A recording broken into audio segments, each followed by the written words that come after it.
Who denied that creep is the burning question. That delayed our push by like 15 seconds. Whoever fucking denied that 1 HP creep, man. Whoever denied it. Okay, guys. These are the moments I love for my teaching to pay off. Why did I go 2 Wraithbans that game, guys? Because you wanted to stay in lane and contest as long as possible. You guys make me so proud. Oh, you make me so proud.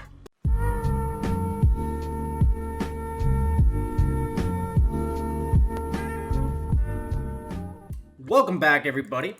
This is Banana Slam Jam. been a while since I did an educational tidbit, but I had a good question asked in my chat.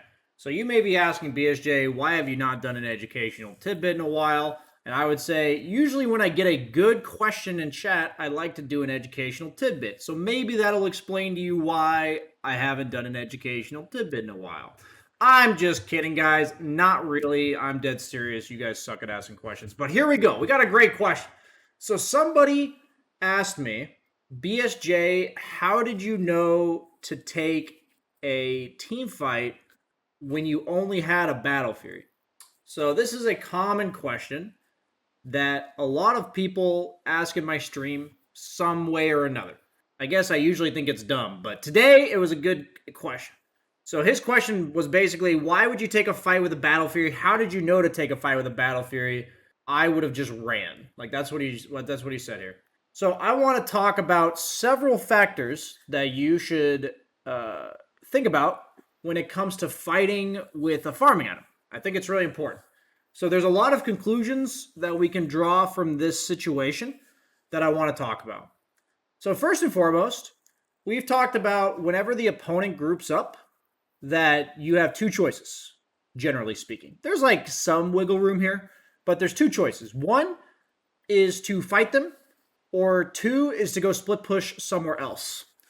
I would say like the third option is to run away and like retreat to your own towers. And that's like the bad option. Generally speaking, that's either super late game that you're doing that, or it's because your team is like not playing teamed up. So what I mean by that is if your team is not prepared to either fight them or split push, that means you guys probably did something wrong. So my point is that third option is when you can't come up with the idea of fighting them and you can't see anywhere to split push, that you should then retreat to your base. That's like the best option when you see that the opponent is grouping up. That's the first thing to think about.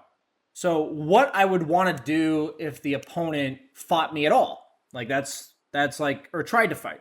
That's like the first question is like knowing that those are the reasonable options. Going and like hitting some neutrals usually isn't a good option. So then the second step is when I'm a hero that wants to farm, whether or not I'm like a Maelstrom, Battle Fury, Radiance, I need to ask myself, based on what I know about the hero I play, what areas of the map I have as options to farm. What areas on the map I want to farm, and if I can't farm where I want to farm, where I would go. So this is an example of a game where the dead lane is very dangerous, the bottom lane. Whenever they have a hero like Beastmaster or Enigma that uses summons to push lane, and if you go there, you kind of just die if you're by yourself. Those are examples of times where going bottom's pretty much not an option. Like, there's really no time that I'll be able to farm bottom by myself unless there's like a 5-on-5 or a 5-on-4 going on somewhere else. So I've now ruled out bottom lane as a place that I can farm. So based on what we know about Dota, we can't farm bottom. We talk about Battle Fury carries a lot, usually wanting to play the triangle. We now come to the conclusion that we want to farm the triangle. So our farming pattern is basically up here, right? Can I go free camera? This is where we're farming. This area right here. So what happens here is if the opponent goes somewhere else, meaning that if this is the area we have identified as we wanting to farm, if the opponent goes like down here or here, usually your choice is to go here. Usually you advance onto their side of the map And that's how you set up the whole split push thing whenever they group up, which gives you the option to either split push or team fight if you want to TP back. Secondly, if you're up here already and you force people to deal with you here, like say people try to stop you from going here, usually that leads to you going backwards in your farming pattern. So you just stay in this little circle, but you go backwards. Those are pretty general reactions that if you watch like high-level carries play, that's generally what they're going to do. But then what I just said there was when the opponent fights down here, which is their objectives, or they try to stop you from pushing, I've now given you what you're supposed to do. But the question is, what happens if they try to go into where you want to farm? If they try to go where you want to farm, this needs to be something that your team is clearly prepared for or that you have thought about ahead of time.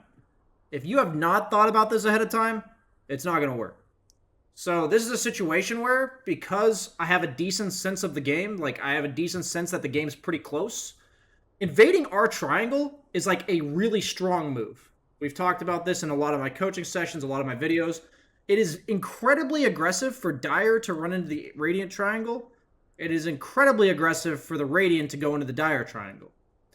So what you can start doing is establishing an idea of how far ahead the opponent's supposed to be that they are allowed to invade your farm. So say you're an anti-mage, a hero that doesn't really fight back, okay? Usually if they invade your triangle, you're like this hyper-mobile hero. You're just going to go somewhere else. Like you'll dodge it, because that's what a hero like anti-mage does. But heroes like Troll, Ursa, Jug, these are heroes that with just a Battle Fury, if they have to, they can contribute something to fights. That doesn't mean you want to fight, but they can. So if I'm farming in my area and the opponent tries to do something about it by like ganking me or forcing a fight in this area, I have to quickly ask myself, is my team set up to fight them? And if the answer is yes, and I think that the opponent does not have enough of a lead to go here, then you fucking fight them. Like that is the solution. And you may say, BSJ, that sounds pretty complicated. I don't know. Well, the whole point is that if you're asking like how high MMR players make decisions that they make, and it looks like, wow, how do they know how to choose that fight? How did they know like they were supposed to fight there? And all that kind of stuff. All of these factors I've listed off for you are exactly what you need to consider. So what we're showing here is us farming triangle. We're going to fast forward a bit. Doing the whole rotation I was talking about. Notice how I pushed in the lane top and I'm like retreating back like I showed you in like what my farming pattern would be. And this is the point where my entire team is here. Look at this. Everyone is here.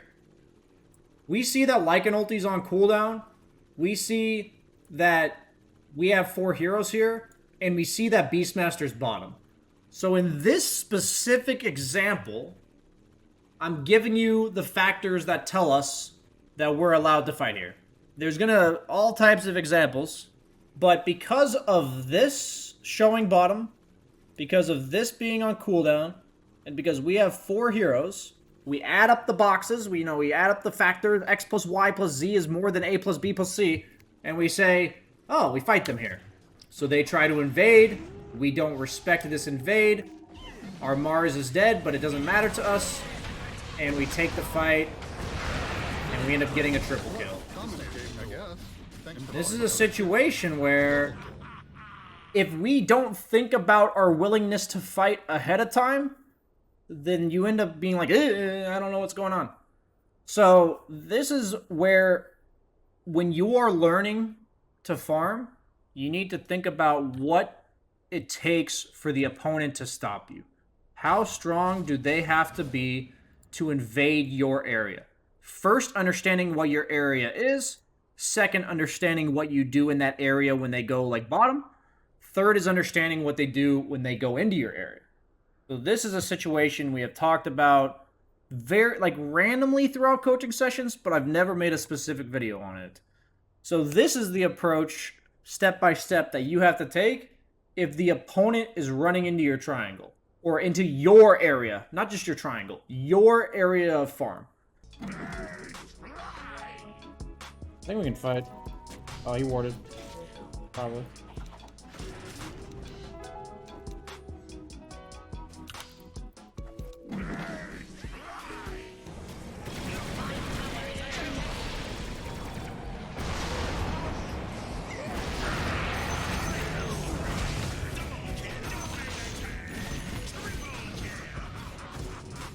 I don't know what they're fucking doing. They're nuts. So, reminder. A lot of it has to do with if you have other options. So, if I knew that the opponent running into our triangle meant that I could just TP bottom, that would be great. But I assure you, if I TP bottom, they're going to run at me there. Like, why would they do... They're either going to run at me bottom, or they're just going to take Roche. So because I have like a decent game sense that I'm either going to be taking the same fight bottom if I TP here, which I don't want to do. This is disadvantageous because all the low grounds and shit compared to high grounds here. Or they would just take Roche. I have deduced that I can't go bottom. It is not an option for me to go farm somewhere else. So that means I've checked off that option.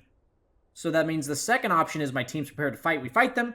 Or the third option would have been to retreat to my tower. So that's how you come up with this kind of stuff. It is not easy. It requires you to understand the thoughts that require to go into it.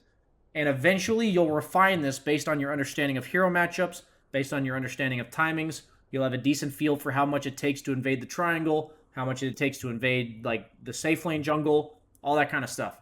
So every different part of the map is different. Every hero matchup is different. But that's the fun of Dota. So it may sound overwhelming, but you're not supposed to be suddenly 9K, 10K, 11K decision maker overnight. If you're a 2K player, we got to make you making decisions better than 2K. So hope you guys enjoyed this. Not a topic I get to have an example of all that often. And it was a good question in chat. So shout out to that guy. Thanks for watching, everybody. Make sure you like, subscribe, all that kind of shit that usually my YouTube editor just puts like a stock film piece of me doing, and it looks like I'm in this same shirt every day at the end of the video, but today you'll be in the same shirt that I had in the entire video, and I'm not wearing any pants. Have a good night, guys. See you.